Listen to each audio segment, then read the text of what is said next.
Hi Wave House family. I'm here with Matt. Really just wanted to just talk a bit about Christmas and what it means to different people in churches and different ways people celebrate and everything like that. And I'd just like to have a bit of a chat about what it means to us, really, what it means in the Wave House and what it means to you personally, really. So, are you all right? I think that's amazing. Let's do that. And as you can see, guys, my job description includes TV presenter now as well. So sorry you're stuck with me as a TV presenter. Yeah, you're amazing. Okay, let's just start off, Matt, really a bit about Christmas. And I hear quite a lot of people say Christmas isn't mentioned in the Bible. It's not something that's a feast. Is it biblical for us to celebrate the coming of Christ and his birth at Christmas? Great. Mate, that is a great question, Tony. And let me just say, Christmas, as you rightly said, means different things to different people. For many people, it's a very, very, very challenging season. It's a tough season. For others, it's a time of joy-filled celebration. And there's people that will be dismissing it altogether, and people that will be embracing it in its entirety. And I appreciate, obviously, within the Wave House family, there will be people at either end of those spectrums. So, so is it in the Bible is essentially what you're asking there. And of course, the Bible does record, in two of the Gospels, in Luke and Matthew, the birth of Christ. So the birth of Christ is definitely in the Bible. Good. It's there, for us to read, because it's an important part of God's redemptive story of the Word becoming flesh. John 1:14, and moved into our neighbourhood. So the incarnation of Christ, the fact that God was eternal in heaven, became a man, was born to fulfil all of those prophecies that were said about him, is absolutely true. It is biblical. What's not biblical and what's outside of Scripture is the idea that, of course, that I think most people would know that Christ was not born on the 25th of December. That wasn't the day that he was born.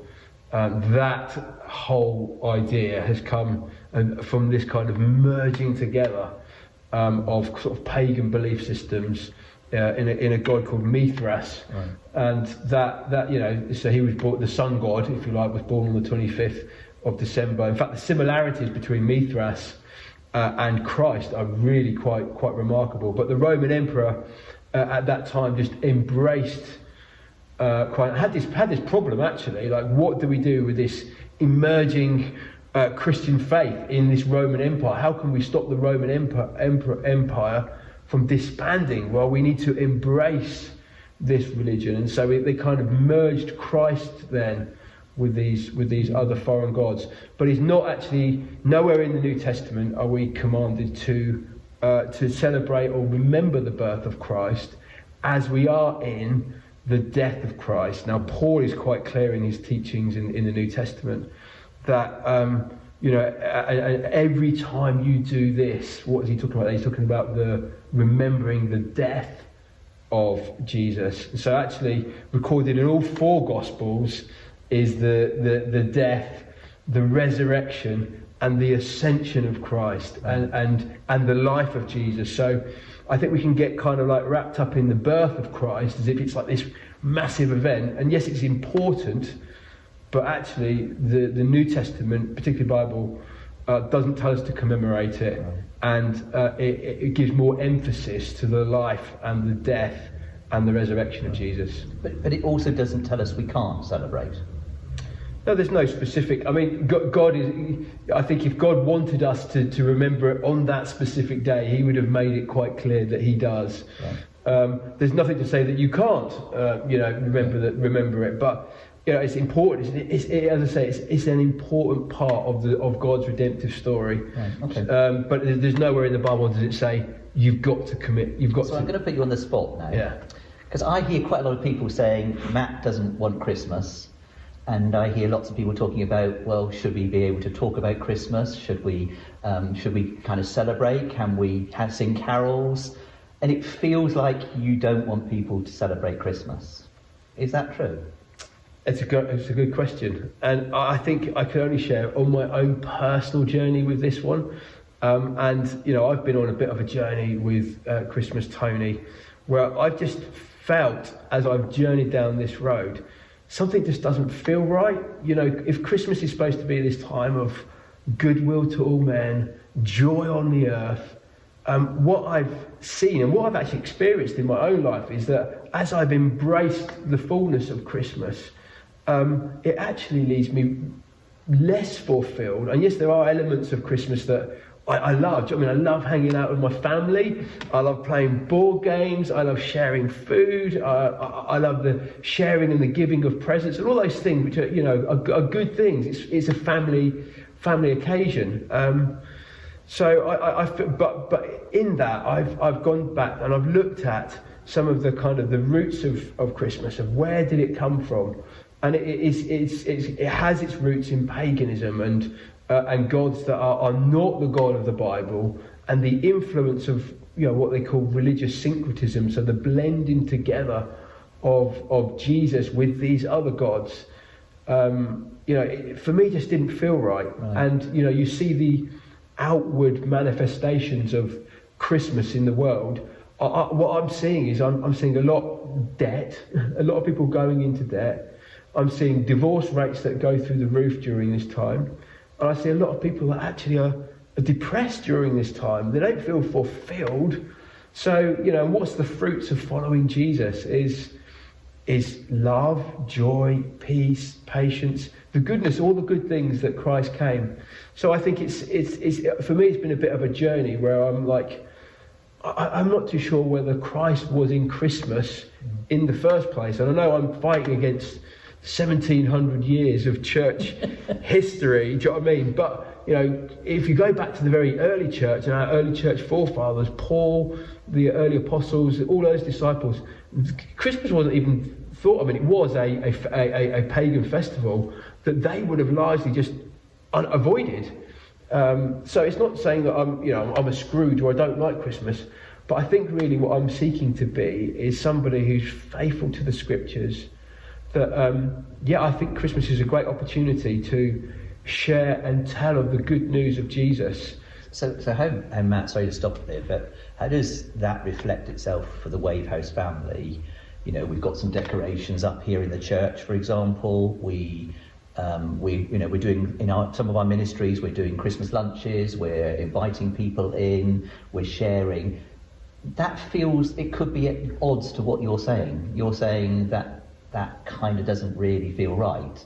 Is that what you're saying? Or, you know, how does all that fit in? How do people in the Wave House family embrace with their families the season that we're going into, Christmas? Yeah, okay. With what you're saying. Yeah, so I've just shared there something of my own personal journey, and I appreciate as a leader, you know, who's leading a church, that's going to have an implication wider than just me. And you know, it's been a bit of a journey, Tony. Like, so I've had this kind of revelation that something doesn't feel right about that whole Christmas thing, you know, and we see the commercial. But then the outworking of that within the wider church family has been a bit of a journey. And, you know, I've probably made a few mistakes of, like, you know, reactive, like, you know, I was just reacting against that when you feel that something's not quite right. I do think this is a great opportunity for the Wave House family to firstly to use this opportunity to share and tell the good news of Jesus. We should be every day of the week praying, and we should be sharing and telling the good news of Jesus. So as far as the gospel goes, it's an opportunity that we should embrace. How do we do that without embracing some of the roots of this thing? Because every root will produce a fruit. Yeah. And I don't think you can separate the fruit from the root, because you know, so you have to kind of like, that's the journey bit that I think we're on. So I want to embrace the opportunity to share and tell the good news of Jesus. And the other thing I want to make mention, Tony, is that, you know, it's not my job. I'm not here to tell people what they should and what they shouldn't do in their family homes. Do you know what I mean?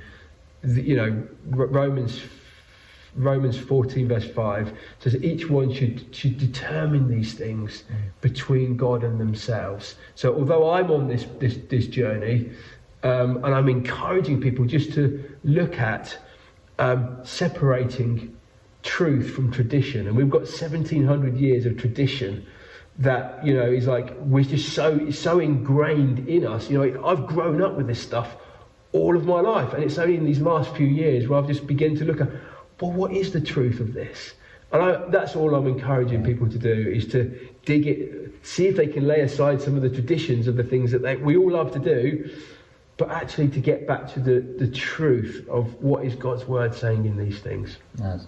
I mean, I think, you know, Matt, it'd be good to kind of make people aware that even as a leadership, we've had lots of discussions about some of this stuff, about feasts and Christmas and Easter and all of these things. And, you know, my journey has been quite a painful journey with some of this. And, you know, we felt it was important to bring some of this out in this kind of way, to have a chat, really. Do you think as a leadership we could have handled, because this is our second year of trying to kind of do this, do you think, you know, from what you've seen as the leader of the church, do you think we could have done something slightly differently, or what's your feeling about it, really? Yeah, Tony, I mean, hindsight is a wonderful thing, isn't it? You know, and I think that there is always a tension between what I would call revelation and application. So in other words, we get something which we feel is from God, then how do we apply that?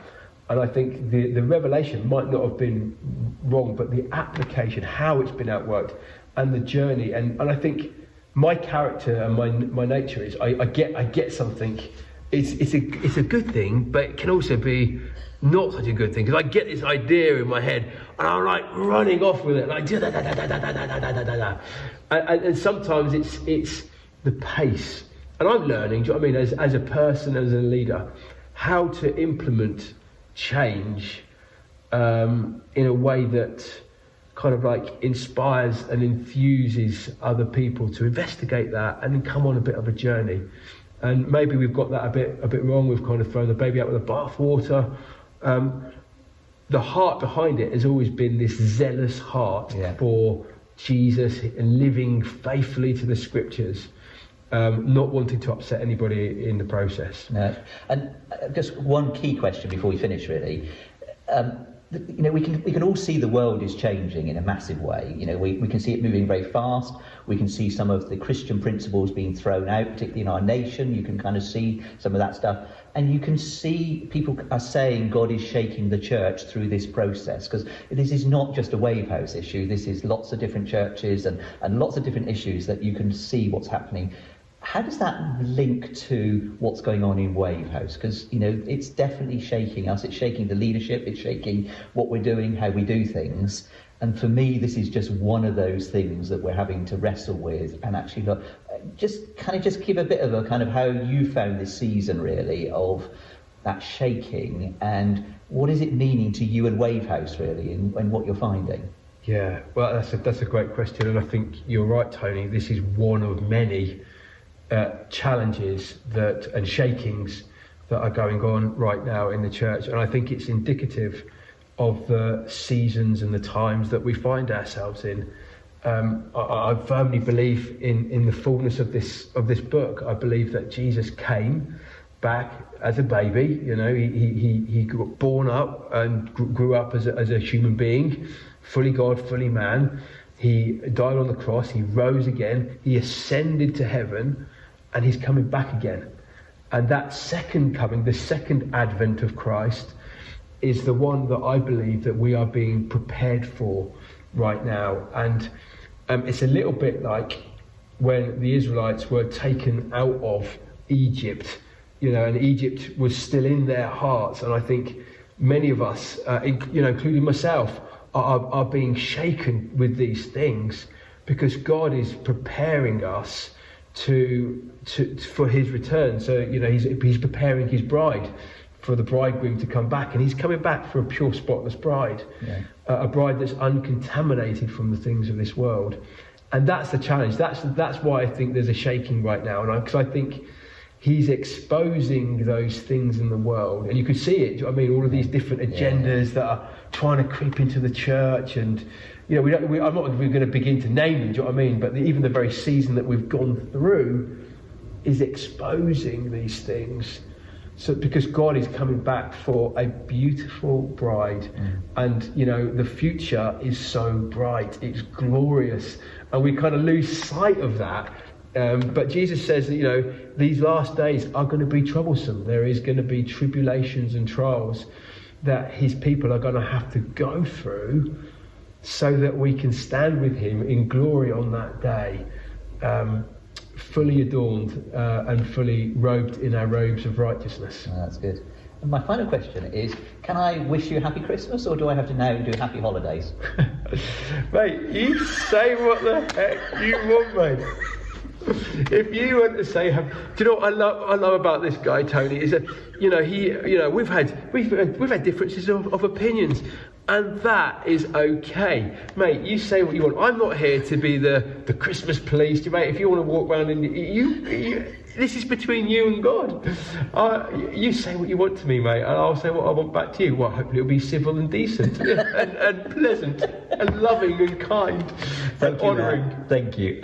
Just Wave House family, hopefully you found that useful. It is a continual discussion and dialogue, and it won't be just Christmas, it will be other things that we'll have to talk about. But we thought it was important just to have a discussion. I'm sure it will open up a discussion in your homes, with your family, with your friends about it. And we haven't got all the answers here, but hopefully it just gives you a better idea of some of the challenges, but also how amazing Jesus has been, who is born at this time, at the time of Christmas. And we will just continue to carry on with these kind of discussions with you. But if you've got any questions at all, please come to Matt. Don't come to me. Come to Matt. It's debatable whether he was born at Christmas. I don't think he was, but there you go. Isn't that great? Listen, yeah, and finally, let me just say, guys, thank you to Tony. Thank you, guys, for being the most understanding, loving family, church family. I want to encourage us in this season to keep your love on. Let's be kind to one another. Let's be compassionate. And actually, what we are doing as a church in this season, Tony, let me just say, is that we are using this season to, with these two kind of values of the kingdom, joy and generosity. So when the world is trying to steal our joy, we're finding our joy in Jesus. And when everything is going into recession and wanting to pull back, we are stepping forward with this spirit of generosity. And we're going to be sharing more of that over the coming weeks as we begin to look at the joy-filled prophecies of Jesus.